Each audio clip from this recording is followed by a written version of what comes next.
I never thought delivering a towel could change the course of my life. But the night I knocked on room 1408, someone was waiting who would see me differently than anyone ever had. I had only been at the hotel a week, and everything about this place still felt overwhelming. Polished marble floors that seemed to stretch forever, chandeliers that hung like suspended stars, and guests who moved with a sense of entitlement I wasn't used to.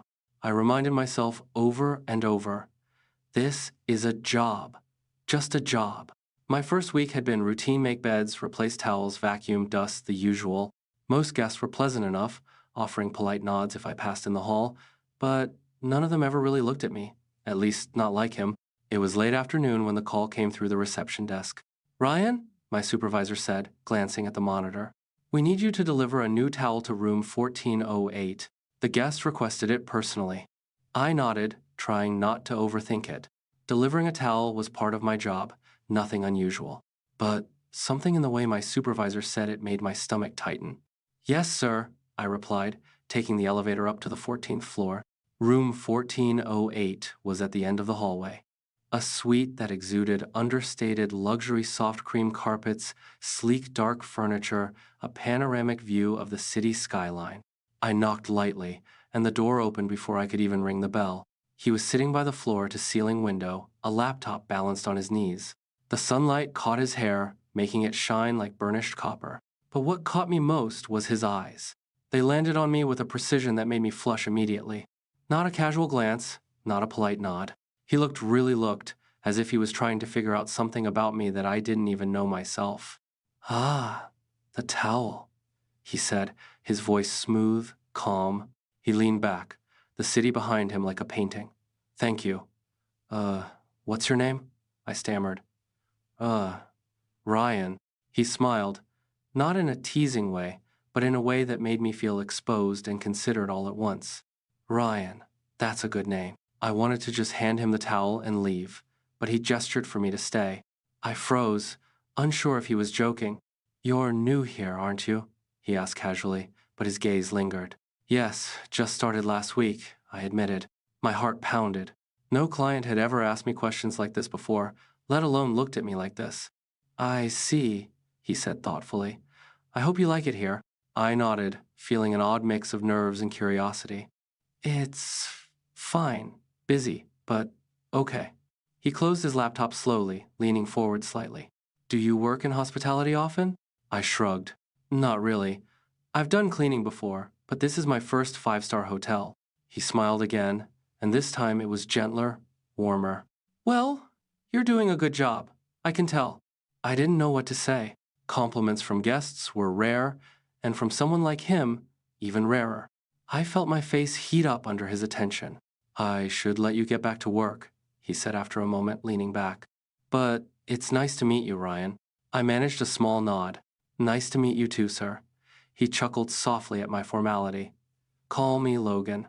Logan? Just the way he said it made the name sound personal, intimate even. My pulse jumped. I handed him the towel, and our fingers brushed for just a second, but it felt longer, electric, in a way that made my stomach twist.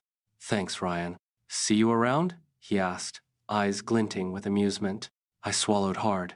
Yes, sir. The elevator ride down felt slower than usual, my mind replaying the way he had looked at me. That night, after finishing my shift, I found myself thinking about him, his eyes, his voice, the faint smell of his cologne that seemed to linger even after I left the room. I had never met a guest who made me feel so noticed. I tried to shake it off. It was just a towel delivery, just a client, nothing more, but I couldn't. Every detail was etched in my mind, the tilt of his head when he smiled, the way he seemed genuinely interested in a lowly cleaning boy like me. And in the quiet of my small apartment later that night, I realized I hadn't just noticed him. Logan had noticed me in a way that was impossible to ignore. The next morning, the hotel felt both familiar and strange. I went through the usual motions, checking supplies, making beds, and keeping an eye on the clock. My supervisor caught me just as I was about to finish the morning rounds. Ryan, he said, leaning against the doorway of the supply closet. Logan wants you to clean his room today, 2 p.m. Make sure you do everything properly. He likes things particular. My stomach fluttered. That look from yesterday still lingered in my mind. I tried to tell myself it was just a coincidence, but something told me it wasn't. Yes, sir, I said, keeping my voice steady. When 2 p.m. arrived, I found myself standing in front of room 1408 again. I took a deep breath, smoothed my uniform, and knocked lightly. The door opened before I could ring the bell. Ah, Ryan, right on time, Logan said, looking up from his laptop. He didn't stand, didn't gesture, just that calm, confident presence that made it hard to think straight. Good afternoon, sir, I said automatically, stepping inside with the cleaning cart. He gestured to a corner, still seated. Just do your work. I'm busy. I nodded, trying to focus on the room, on the routine I'd followed countless times in other suites. Yet, I found myself glancing at him, noticing how the sunlight spilled across his desk, highlighting the sharp line of his jaw, the way his fingers moved over the keyboard with precise efficiency. Ryan, he said suddenly, cutting through my thoughts, do you mind if I ask you a few questions while you clean? I froze, brush in hand. Questions? From a client? My experience with guests had always been impersonal. Usually I delivered towels, made beds, and that was it. Sure, I said cautiously. He leaned back, eyes curious. How did you end up doing this work? You're young. You seem capable. Do you have other jobs before this? I shrugged, unsure what to say. I've done cleaning before. Part-time work, nothing special. He tilted his head slightly, considering. Nothing special? You make it seem ordinary, but I can tell you, take pride in what you do. Most people don't. I felt heat rise to my cheeks. No client had ever spoken to me like that, as if they could see inside me. I just do my job, I mumbled. You do it well, he said. Then, softer, almost confidentially, you know, most people clean and never think beyond the room, but attention to detail, that's a rare quality. I blinked, surprised. The words weren't just praise, they were insight, advice, something I had never heard from a client before. We lapsed into silence for a few minutes. I worked, wiping surfaces and arranging pillows, but I could feel his gaze, calm and steady, tracking my movements. It made me self-conscious, aware of the way I moved, the slight tremor in my hands whenever he looked. You ever think about where you want to go in life? He asked, breaking the quiet. I paused, duster in midair. I guess. I just take it day by day.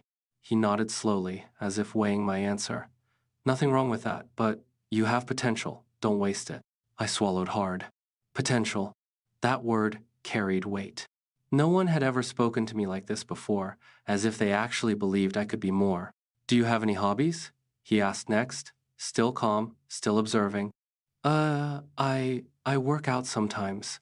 I like running. That's about it, I admitted, embarrassed that my life seemed so ordinary under his attention. He smiled, a small, knowing smile. Fitness, huh? That explains your posture. I glanced at him, caught off guard. Oh, thanks. You know, he continued, leaning back, you could take what you have, your discipline, your focus, and apply it in so many ways. Most people don't realize the skills they already possess. I think that's a shame. I felt a strange mixture of admiration and nervousness. Here I was, a cleaning boy, and this man Logan was giving me advice, encouragement, almost mentorship. His words were gentle but firm, carrying a weight I hadn't expected. We talked for nearly an hour, though it felt shorter. He asked about my family, where I grew up, why I moved to the city. He seemed genuinely interested, not in a superficial way, but like he wanted to understand who I was. By the time I finished the room, I felt changed.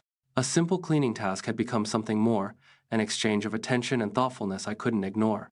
As I pushed the cart toward the door, he called softly, Ryan? I paused. Thank you for being thorough and for listening. I nodded, heart hammering. Of course, sir. He smiled, a slow, private smile that made me feel like I'd just been let into some secret. See you tomorrow, Ryan. I left the room feeling lightheaded, walking through the hallway as if I were floating. My colleagues glanced at me as I returned to the supply closet, and I noticed their raised eyebrows, whispered speculation, but I didn't care. All I could think about was Logan, sitting by the window, calm and observant, treating me like I mattered in a way no one else ever had. That night, lying on my small bed in my modest apartment, I replayed every word he had said. The compliments, the advice, the rare attention, it all lingered in my mind. My chest tightened with a feeling I didn't fully understand yet. Something was stirring between us, subtle but undeniable. And I knew, even before I admitted it to myself, that tomorrow, when I returned to that room, nothing would feel ordinary anymore. The next morning, the hotel hummed with its usual rhythm luggage wheels rolling across polished floors, soft conversations drifting from the lobby, and the faint scent of fresh flowers lingering in the atrium.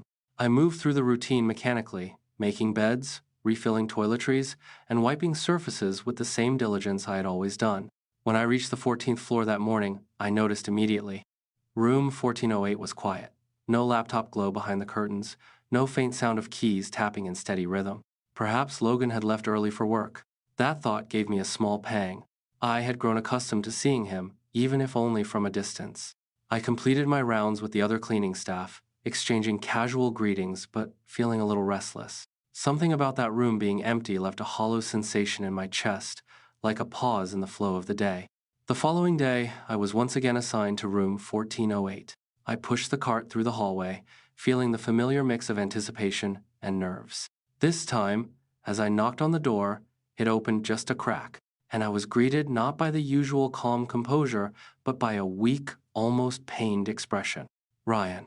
Logan's voice was hoarse, softer than usual. I'm not feeling well. My stomach tightened. Oh, sir, you're sick? He nodded, trying to smile, but wincing. Just a fever. I'll be fine, but... He gestured weakly toward the bed.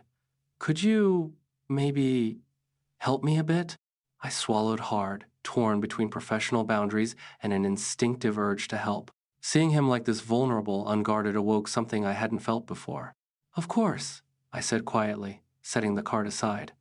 I can help you cool down. He allowed me to assist him onto the bed, lying back under the crisp white sheets of the suite.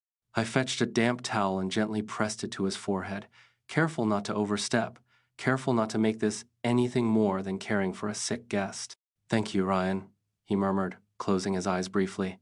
You're kind. I tried to focus on the task, yet I couldn't help but notice how his chest rose and fell, the subtle warmth of his skin, the faint scent of cologne mixed with illness that somehow made my heart ache. As I wiped his forehead and adjusted the blanket, he spoke again, his voice low but steady. You know, you have a presence about you. Calm, considerate. Not many people notice, not many people care. I felt a blush rise to my cheeks. I just wanted to help. He smiled faintly, eyes half-lidded. And that's enough. That's more than enough. For a long moment, we sat in quiet, the only sounds the distant hum of the city and the occasional creak of the building settling. I was hyper-aware of every detail. The faint tremor of his fingers as he reached for the towel, the way he shifted slightly to make me more comfortable, the small sighs of relief when the fever seemed to lessen. I realized then that something had shifted between us. Before, there had been curiosity, interest, a slow burn tension. But now, seeing him sick, seeing him trust me to care for him, that tension had deepened, matured into something more tangible, something I couldn't easily name. When I finally helped him sit upright and made sure he had water and medicine, he leaned back against the pillows, looking at me with that steady, evaluating gaze. Ryan, you're different. I mean, you're not like the others. You actually notice people, care about them. It's rare. I couldn't speak, just nodded, heart racing. He smiled again, soft, unguarded. You're gonna leave a mark on this place, Ryan. Not just in the rooms you clean, but here, he said, tapping his chest lightly. Where it counts. The rest of my shift passed in a blur.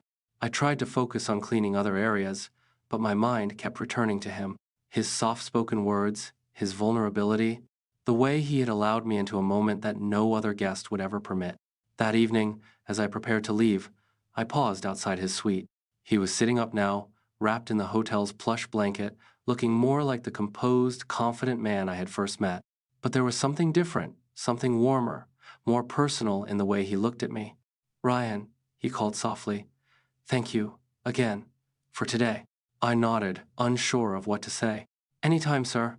Logan, he corrected gently, and the sound of his name felt like an invitation.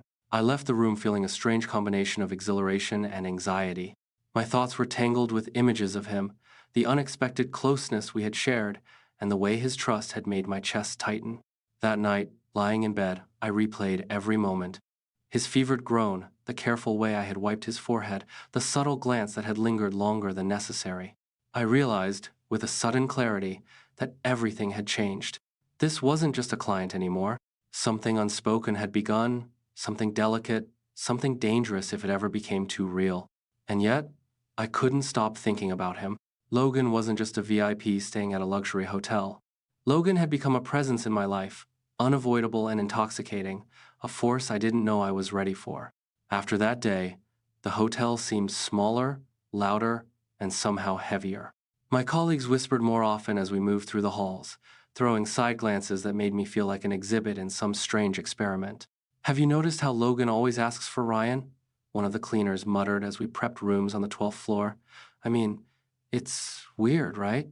Why him?" "And every time, it's Ryan who goes," another replied, a mix of curiosity and disbelief in his tone. The words pricked at me. I felt exposed, like the attention I received from Logan was suddenly a public spectacle. My stomach twisted every time someone glanced at me with that knowing smirk. I tried to ignore it, to focus on my work, but the gossip lingered. Their questions were loud in my head. "Does he like you? Is he gay? Why always Ryan?" None of it had ever mattered before, but now it pressed on me, a weight I couldn't shake.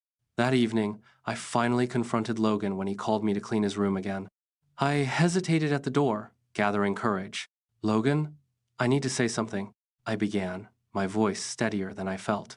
He looked up from the bed where he was reading, his calm gaze fixed on me. "Go on," he said softly. I like being around you," I admitted, and his lips curved into a small, knowing smile.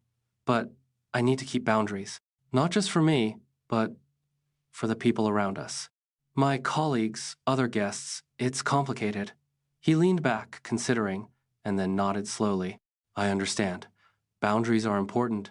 I respect that." The relief was immediate, yet I also felt a pang of sadness. Saying it out loud made everything real, official.